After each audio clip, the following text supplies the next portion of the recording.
to our Good Friday online church service. कलीसिया हम आपका स्वागत करते हैं अपनी गुड फ्राइडे ऑनलाइन सर्विस में। It's such a privilege and honor that we can still minister the word of God to you from our homes. ये आदर और सौभाग्य है हमारे लिए कि हम अपने घरों से आपके लिए परमेश्वर का वचन दे सकते हैं। I want to encourage you, be excited because the Spirit of God will speak to us today. और मैं आपको प्रोत्साहित करता हूं, आप उत्साहित हो जाए परमेश्वर के वचन के लिए, क्योंकि परमेश्वर का आत्मा हमसे आज बात करेगा। The word that I want to share today is the mystery of Passover. जो वचन मैं आपके साथ आज बांटना चाहता हूं वो है फसह के मेमने का रहस्य। The Bible tells us in 1 Corinthians 5:7 that Jesus Christ is our Passover lamb. पहला कुरिन्थियों 5 उसका 7 वचन हमें बताता है कि यीशु ही हमारा फसह का वो मेमना है। When John the Baptist saw Jesus, he said, "Behold the Lamb of God who takes away the sin of the world." जब यूहन्ना बपतिस्मा देने वाले ने यीशु को देखा तो उसने कहा, देखो परमेश्वर का मेमना जो जगत के पापों को लिए जाता है। The Bible tells us that Old Testament is a shadow and the substance is found in Christ. और बाइबल हमें बताती है कि पुराना नियम जो है वो एक परछाई है और जो वास्तविक बात है वो नए नियम में हमें दर्शाई गई है। Why is Jesus called the Passover lamb?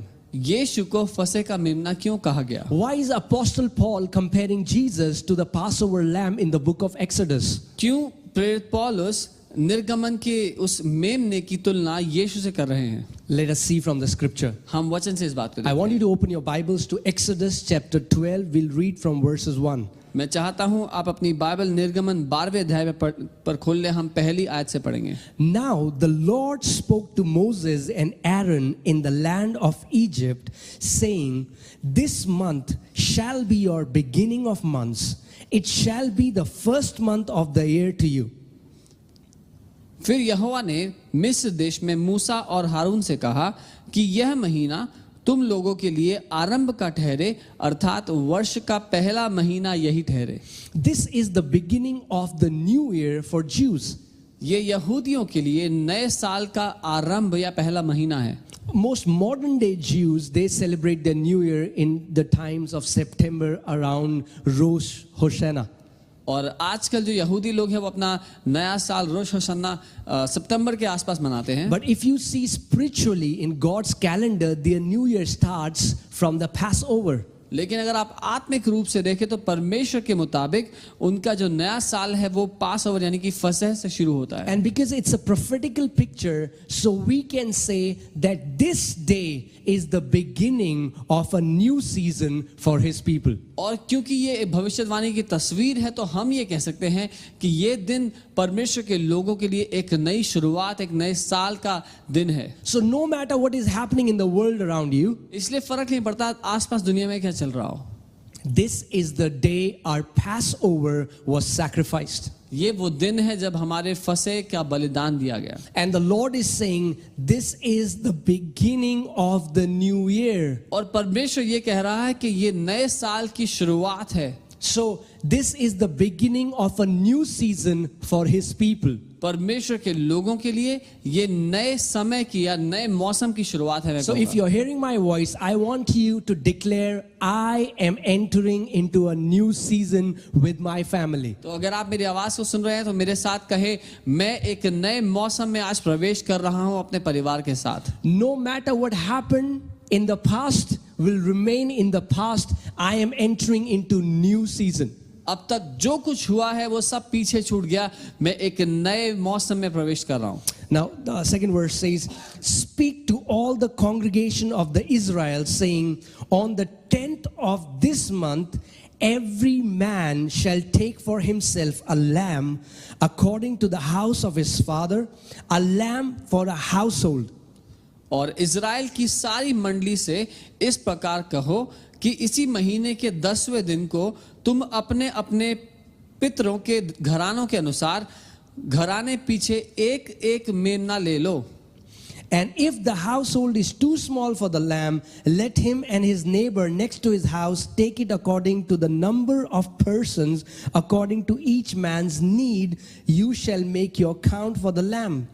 और यदि किसी के घराने में एक मेमने के खाने के लिए मनुष्य कम हो तो वह अपने सब के निकट रहने वालों पड़ोसियों के साथ प्राणियों की गिनती के अनुसार एक मेमना ले ले और तुम हर एक के खाने के अनुसार मेमने का हिसाब करना। Now there is a beautiful revelation in this. एक बहुत सुंदर प्रकाशन है इस बात The में। Bible is saying, बाइबल कह if रही the है household is too small for the lamb, अगर किसी का घराना मेमने के लिए बहुत छोटा है तो the lamb will never be small for the household. मेमना कभी भी घर के लिए छोटा नहीं होगा। And it tells us about our Passover lamb that Jesus will always be more than enough for us and our household. और ये बात हमें हमारे फसे के उस मेमने के बारे में बताती है कि वो फसे का मेमना हमारे लिए और हमारे परिवार के लिए हद से ज्यादा है। There would never be a need there that would be greater than the provision that are in Christ Jesus. हमारे जीवन में कभी भी कोई ऐसी आवश्यकता नहीं उठेगी जो उस यीशु से बड़ी होगी जो परमेश्वर ने हमें पहले से दे दिया है। The lamb would always be much greater than our needs. वो मेमना हमेशा हमारी सारी जरूरतों से कई ज्यादा बड़ा होगा। Next verse. अगली आयत। Your lamb shall be without blemish, a male of the first year. You may take it from the sheep or from goats. तुम्हारा मेमना निर्दोष यानी कि बिना दाग और धब्बे के और पहले वर्ष का नर हो और उसे चाहे भेड़ों में से लेना चाहे बकरियों में से। Now again, the Bible is here. It's a prophetical picture of Christ. ये भविष्यवाणी की तस्वीर है यीशु मसीह के लिए। Why did the father told the Israelites that the lamb that they should choose should be without blemish? क्यों परमेश्वर ने ऐसा कहा कि जो मेमना तुम चुनो उसमें कोई दाग या धब्बा ना हो? Because it was a prophetical picture of the Lamb of God that was coming to sacrifice himself for the sins of humanity. क्योंकि ये भविष्यवाणी की तस्वीर थी उस परमेश्वर के मेमने के लिए जो मनुष्य जाति के लिए अपना लहू बहाने आ रहा था उनके पापों को क्षमा करने के लिए। And the lamb should be blemishless means that that lamb would be sinless, and we know that Jesus Christ lived a sinless life. There was no sin in him. और उस मेमने में कोई दाग या धब्बा ना हो ये दर्शाता है कि यीशु मसीह ने कैसा जीवन जिया जिसमें कोई भी पाप नहीं था। उसने पवित्र जीवन जिया। Now you shall keep it until the 14th day of the same month. और इस महीने के 14वें दिन तक उसे रख छोड़ना। Now God told the Israelites that they need to take a lamb on the 10th of the month, and then they need to keep it till the 14th. और परमेश्वर ने बताया कि 10वें दिन इस महीने के 10वें दिन एक मेमना लेना है और 14वें दिन तक रखना है। Now what the priest used to do was they used to examine, every family had to examine the lamb for 5 days for blemishes. और हर एक परिवार को और जो याजक को करना होता था वो ये था कि दाग और धब्बे के लिए उस मेमने को परखा जाए 4-5 दिन। So in 5 days they had to try to find if there is any blemish in the lamb. और 5 दिन तक उनको ढूंढना था कि अगर उस मेमने में कोई दाग या धब्बा है तो। And do you know, last Sunday we celebrated the Palm Sunday when Jesus entered Jerusalem. पिछले रविवार हमने पाम संडे मनाया था जब यीशु यरूशलेम में कदम रखते हैं। And then the Bible tells us that Jesus was examined by the priest. They did not know that they were doing it prophetically, but for days they were questioning Jesus. They were trying to find fault with Jesus. और Bible बताती है किस तरह से उस समय के जो धर्मी लोग थे उन लोगों ने यीशु को परखा, 4-5 दिन तक उसे सवाल किया। वो नहीं जानते थे लेकिन भविष्यवाणी की तस्वीर के रूप में वो लोग वही कर रहे थे जो पहले किया गया। Everything was falling into the right place. हर एक बात अपनी सही जगह पर आके बैठ रही थी। They were asking Jesus this question. वो यीशु से सवाल कर रहे थे, By which authority do you teach? किस अधिकार से तुम सिखाते हो? Jesus said, let me ask you a question. By which authority was John the Baptist baptizing people? और यीशु ने उनसे सवाल किया कि किस अधिकार से यूहन्ना बपतिस्मा देने वाला बपतिस्मा दे रहा था? Now those guys were perplexed. और वो लोग हैरान हो गए। They were thinking, if we will say that John the Baptist did not had authority from God, his disciples would stone them. और वो सोचने लगे कि अगर हमने ये कह दिया कि यूहन्ना बपतिस्मा देने वाले के पास परमेश्वर की ओर से अधिकार नहीं था तो लोग हमें पत्थर मार के मार देंगे। And they were thinking, if we will say that yes, John the Baptist had authority from God, then they will ask those Sadducees and Pharisees, then why did you not receive his testimony when he said for Jesus that he is a Lamb of God? और अगर वो कहते कि हाँ वो परमेश्वर की ओर से था यूहन्ना बपतिस्मा देने वाला, तो यीशु उनसे सवाल करता फिर क्यों तुम उसकी बात को ग्रहण नहीं करते हो जब उसने कहा है कि मैं परमेश्वर का मेमना हूँ। They asked him, they said, Master, should we pay taxes? और उन्होंने उससे सवाल किया, स्वामी क्या हमें कर देना चाहिए? Now they were trying to trap him. They were trying to find fault with him. वो कोशिश कर रहे थे कि उसमें कोई खामी, कोई गलती निकाल लें। They think they had the master stroke. उनको लगता था कि उनके पास वो हथियार है उसको गिरा देने का। They thought no matter what Jesus will answer, he will be trapped. उनको लगता था कि यीशु जो भी जवाब देगा उसमें वो फंसेगा ही फंसेगा। If he would say, अगर वो कहेगा, no, you should not give tax to Caesar, जी नहीं, आप सीजर को कर मत दो, he will become a hero among the Jews, तो वो यहूदियों के बीच में एक हीरो बन जाएगा। but they will report him to Caesar. लेकिन वो उसकी खबर सीजर के पास ले जाएंगे। If he would say, अगर वो ये कहेगा, yes, you should give tax to Caesar, हाँ कर देना चाहिए, then they would say, see, he's a guy who is already from Roman side. तो वो ये कहेंगे कि ये आदमी तो पहले से रोमी लोगों के साथ में है।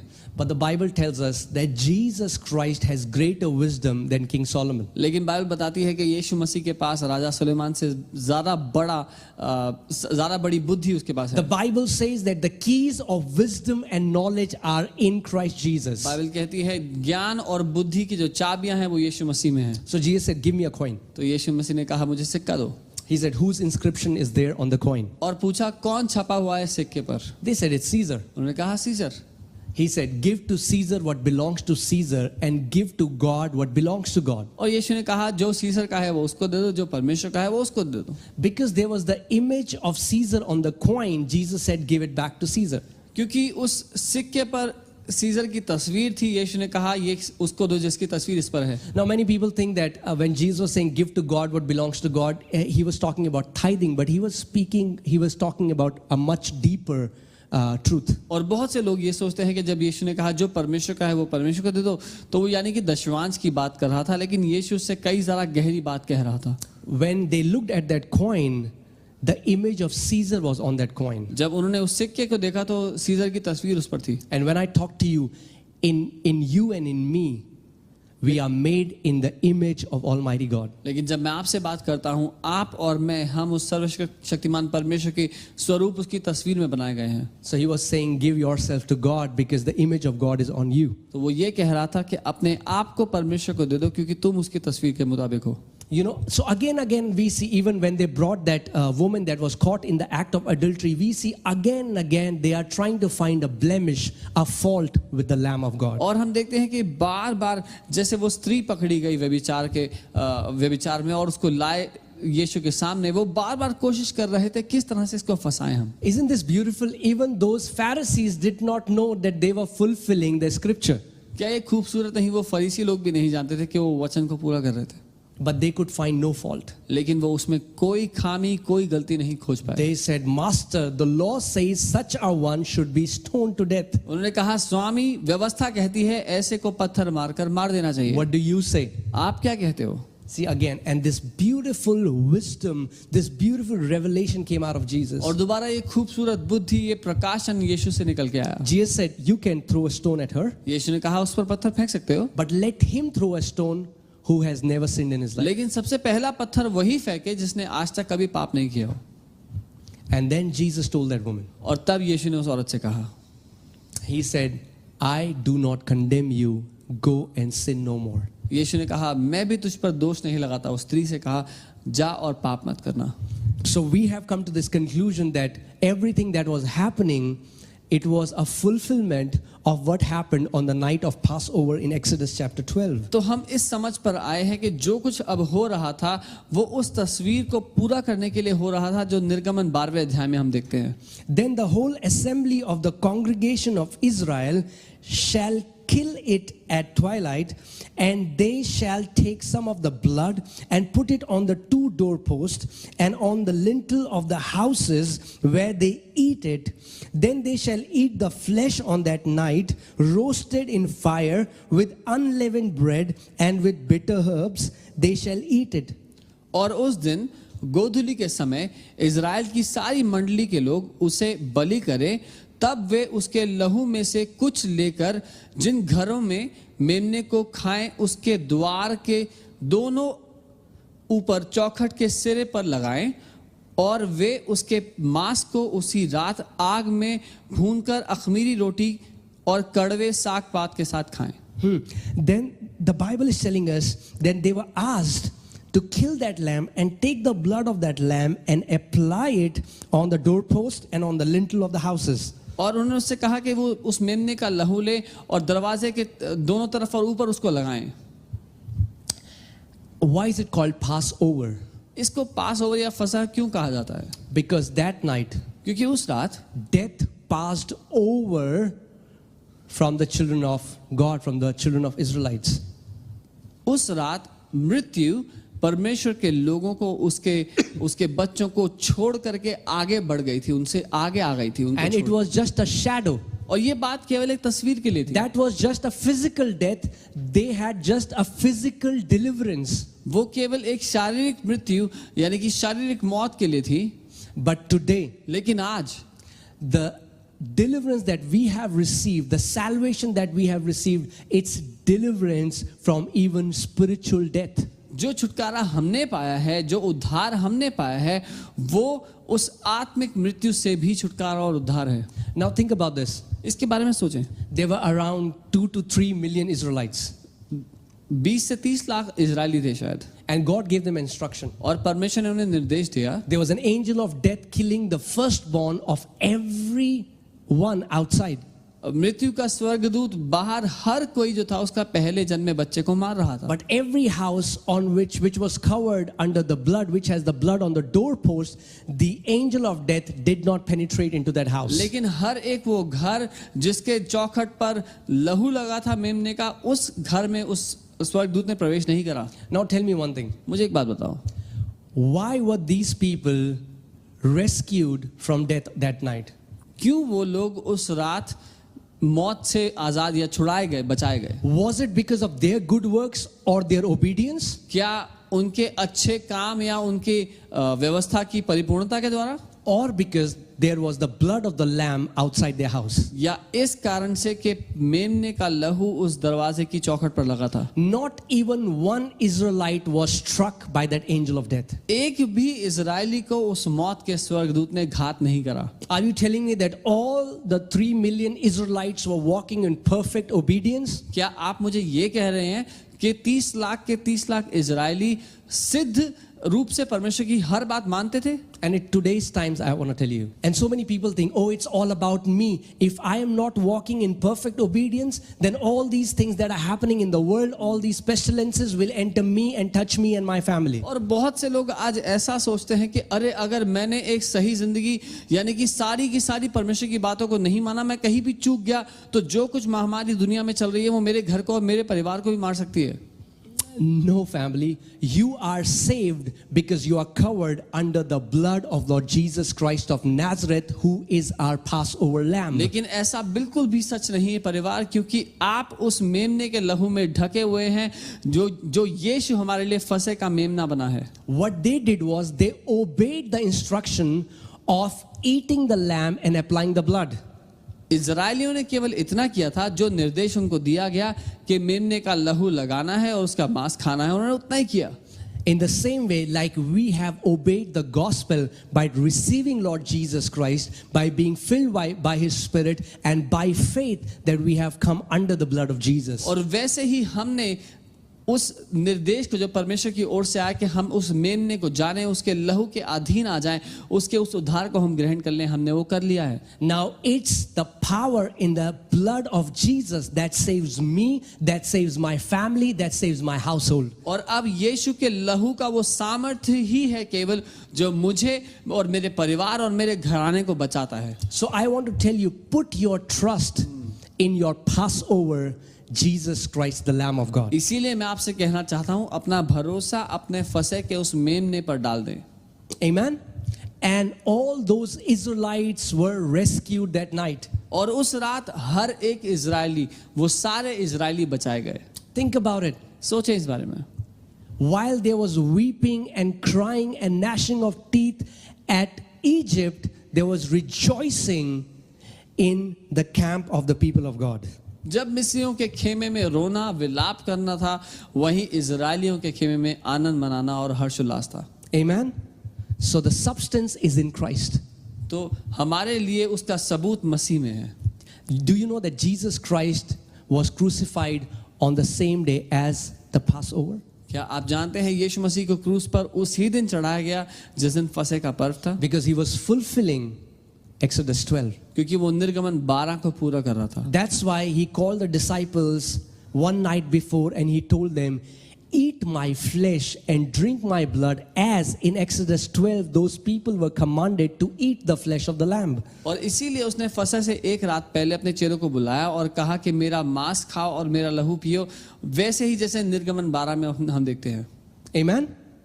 And the Bible they received an instruction that they should eat the lamb roasted in fire with unleavened bread. और उनको ये निर्देश मिला कि वो मेमने को आग में भुना हुआ अखमीरी रोटी के साथ खाएं. Now leaven represents sin. और जो खमीर है वो पाप को दर्शाता है. And Jesus Christ was a sinless lamb. लेकिन यीशु मसीह पाप रहित मेमना है. Because of the fall, three things entered into the world. आदम के पाप में गिरने के कारण 3 चीजें दुनिया में आ गई. Death, sickness and poverty. मृत्यु, बीमारी और दरिद्रता. And now in the Old Testament, as it was a shadow, how you will see that God redeemed them from all the three things. और पुराने नियम में आप देखते हैं कैसे वो परछाई है और परमेश्वर ने उनको तीनों से आजाद किया. Because there was blood on their doorpost, none of them died, they were redeemed from death. क्योंकि उनके दरवाजे की चौखट पर वो खून लगा था, उनमें से किसी की मृत्यु नहीं हुई, वो छुड़ाए गए. I want to read a scripture from Psalms 105 verses 37. मैं भजन 105 और उसकी 37वीं आयत आपके सामने पढ़ना चाहता हूँ. He also brought them out with silver and gold, and there was none feeble among his tribes. वो उनको सोने और चांदी के साथ बाहर लेकर के आया और इज़राइल के गोत्रों में सारे घरानों में कोई एक भी बीमार या कमजोर नहीं था. Can you imagine around 3 million Israelites came out from Egypt? क्या आप कल्पना कर सकते हैं लगभग 30 लाख इजरायली मिस्र से बाहर आए. Imagine how many old people would be there in the tribe. आप खुद सोच लीजिए कितने बूढ़े लोग रहे होंगे उन गोत्रों Young में. children, जवान बच्चे रहे होंगे, pregnant women. गर्भवती स्त्री रही होंगी. But the Bible is saying there was none feeble among them. लेकिन बाइबल ये कह रही है उनमें से कोई भी कमजोर नहीं था. 3 million people and not even one person feeble or sick among them. 30 lakh लोग और उनमें ना तो कोई कमजोर और ना ही बीमार था. Why did that happen? ऐसा क्यों हुआ? Because they ate the body of the lamb. They ate the flesh of the lamb. क्योंकि उन्होंने उस मेमने की देह को खाया, उसके मांस को खाया. And when they ate it, it gave them supernatural strength to carry on with the journey. जब उन्होंने उसको खाया तो उसको उनको अलौकिक शक्ति मिली कि वो उस यात्रा में आगे जा पाए. I want to read the scripture, John chapter 6 verses 53. यूहन्ना 6 उसका 53 में आपके सामने पढ़ना We'll चाहता read it till verses 56. और उसको 56 तक हम पढ़ेंगे. Then Jesus said to them, most assuredly I say to you, unless you eat the flesh of the Son of Man and drink his blood, you have no life in you. यीशु ने उनसे कहा, मैं तुमसे सच सच कहता हूं, जब तक मनुष्य के पुत्र का मांस न खाओ और उसका लहू न पियो, तुम में जीवन नहीं. Whoever eats my flesh and drinks my blood has eternal life.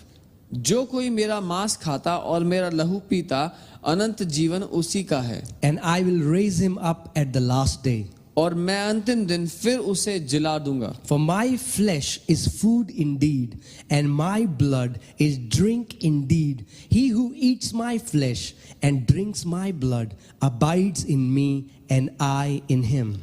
क्योंकि मेरा मांस वास्तव में खाने की वस्तु और मेरा लहू वास्तव में पीने की वस्तु है.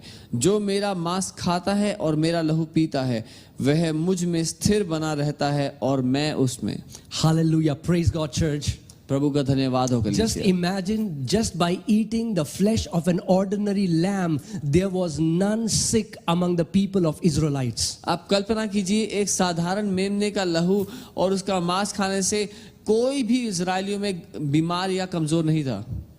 And if it happened to them, people who were in an inferior covenant, और अगर ऐसा उनके साथ संभव हुआ जो कि एक नीची वाचा के अधीन थे, people who just ate the flesh of an ordinary lamb, लोग जिन्होंने केवल एक साधारण मेमने का मांस खाया था, how much more, church, with us when we have eaten and we eat the flesh of the Lamb of God. तो और भी कितना ज्यादा हमारे लिए कलीसिया, क्योंकि हमने परमेश्वर के मेमने का मांस खाया है.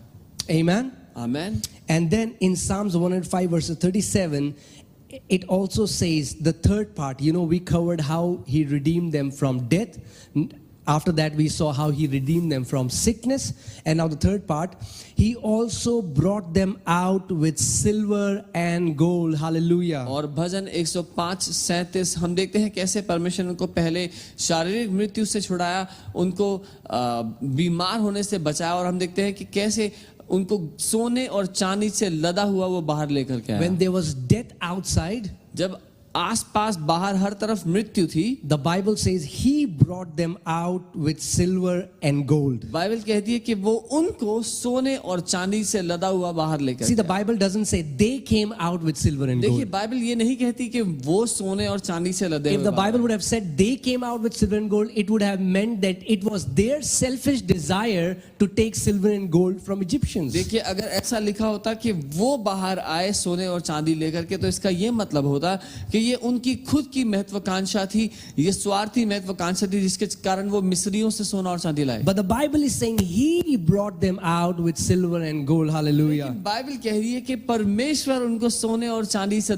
लदा हुआ लेकर के आया. Hallelujah. Child of God, it's the will of your Father that you prosper in every area of your life. परमेश्वर की संतान, ये तुम्हारे पिता की इच्छा है कि तुम अपने जीवन के हर एक क्षेत्र में उन्नति करो, सफलता पाओ. And prophetically, I want to tell this. और भविष्यवाणी के तौर पे मैं ये कहना चाहता हूँ, When there is death working outside, जब बाहर हर तरफ मृत्यु काम कर रही है, that death will not touch you and your household. वो मृत्यु ना आपको और ना ही आपके खानदान को छुएगी. But he will bring you out of this crisis with silver and with gold, and there would be none feeble among you and your household. लेकिन आप और आपके परिवार को वो सोने और चांदी से लदा हुआ बाहर लेकर के आएगा.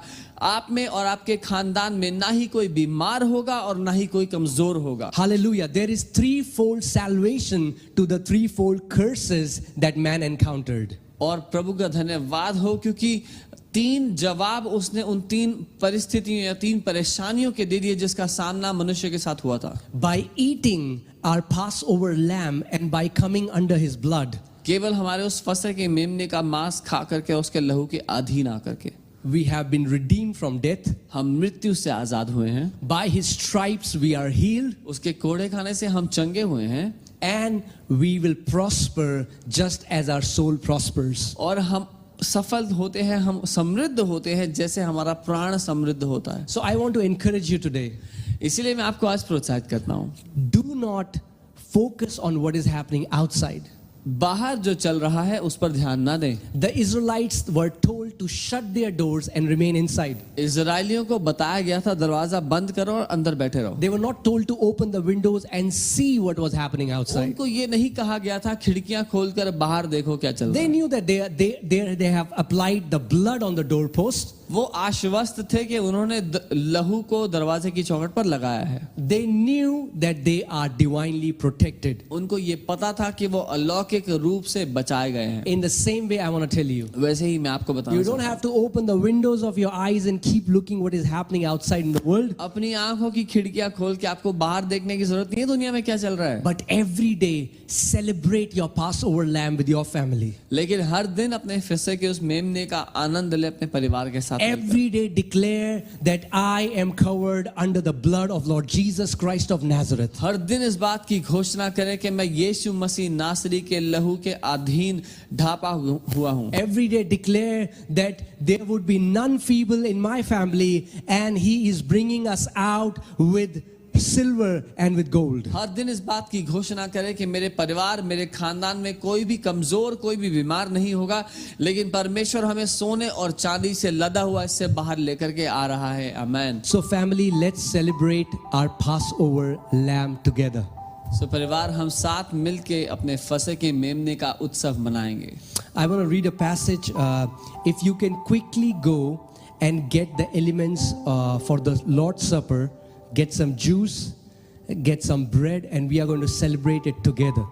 मैं वचन से आयतें पढ़ूंगा कुछ, उससे पहले मैं आपको कहता हूँ जल्दी से जाएं और अपने लिए जूस और ब्रेड लेकर के आ जाएं, हम साथ में प्रभु भोज लेंगे. As Israelites, all of them, ate from that lamb together that night. Let us also together take part in this Lord's Supper. जैसे इजरायलियों ने उस रात को साथ मिल करके प्रभु भोज लिया, वैसे ही हम भी साथ मिल करके प्रभु भोज लें.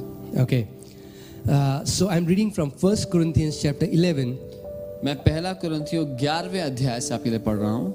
And Apostle Paul is saying from verses 23, "For I received from the Lord that which I also delivered to you, that the Lord Jesus, on the same night in which he was betrayed, took bread." और 23वें आयत में पौलुस प्रेरित कहते हैं, क्योंकि यह बात मुझे प्रभु से पहुंची और मैंने तुम्हें भी पहुंचा दी कि प्रभु यीशु ने जिस रात वह पकड़वाया गया रोटी ली. And when he had given thanks, he broke it and said, "Take, eat. This is my body, which is broken for you. Do this in remembrance of me."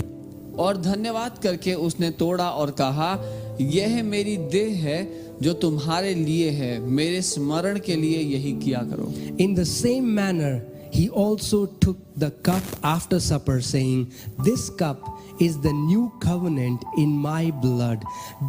This do as often as you drink it in remembrance of me."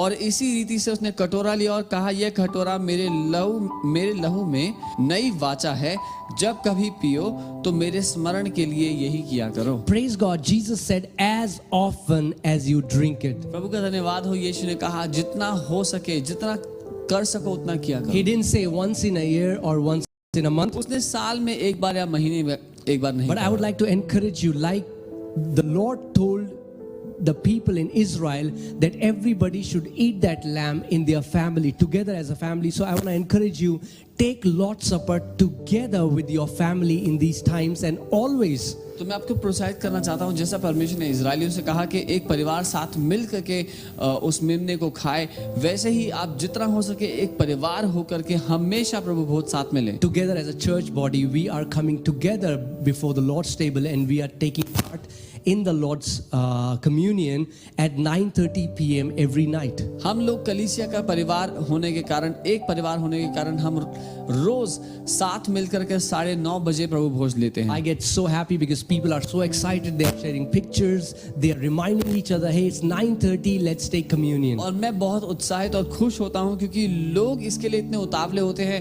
9:30 बजते ही लोग एक दूसरे की तस्वीरें खींच के, अपने घर की तस्वीरें खींच के भेजते हैं कि हम प्रभु भोज ले रहे हैं, आओ साथ मिलकर के लेते Now हैं. you can do it as per your convenience. Decide a time and then do it together as a family, as a church family.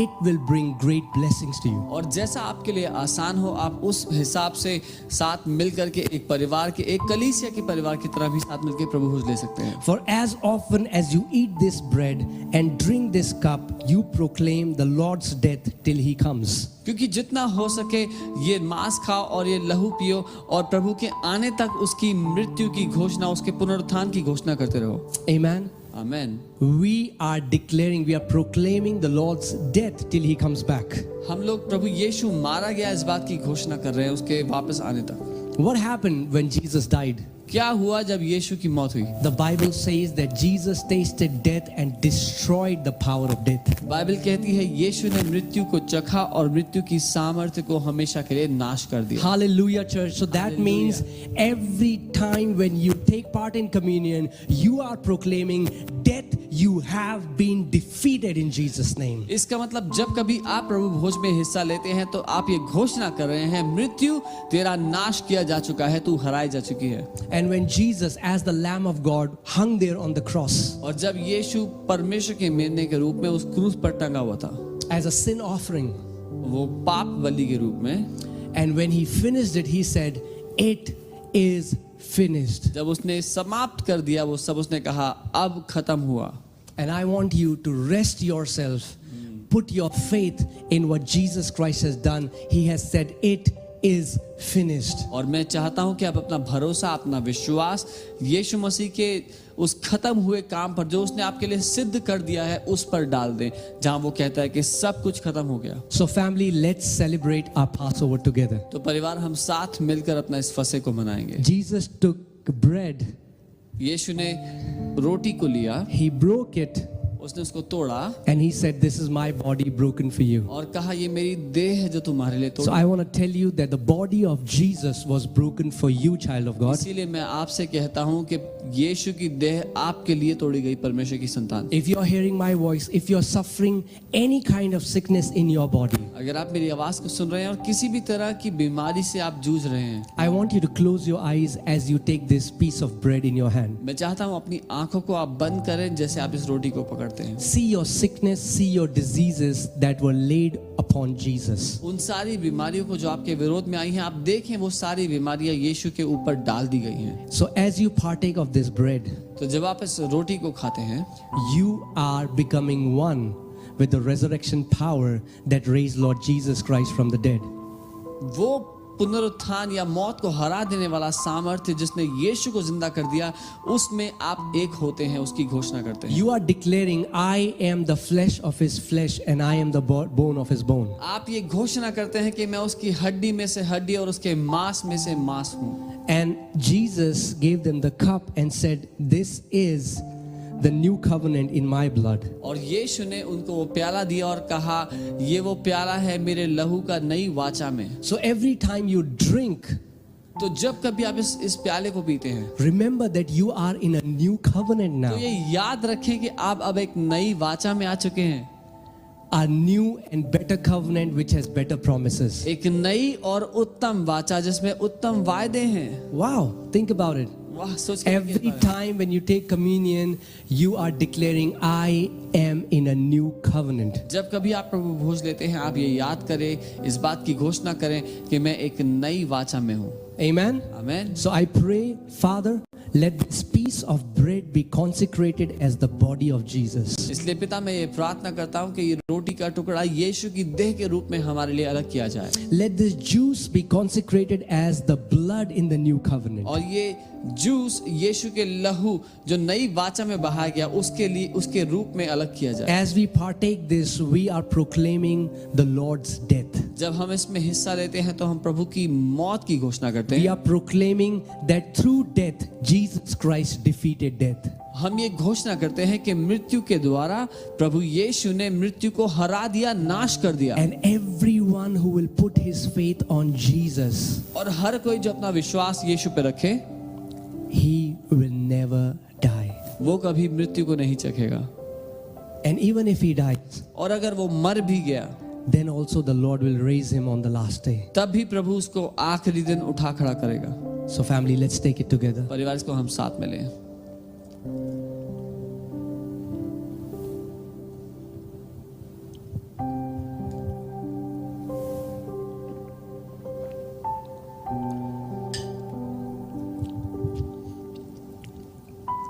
Hallelujah.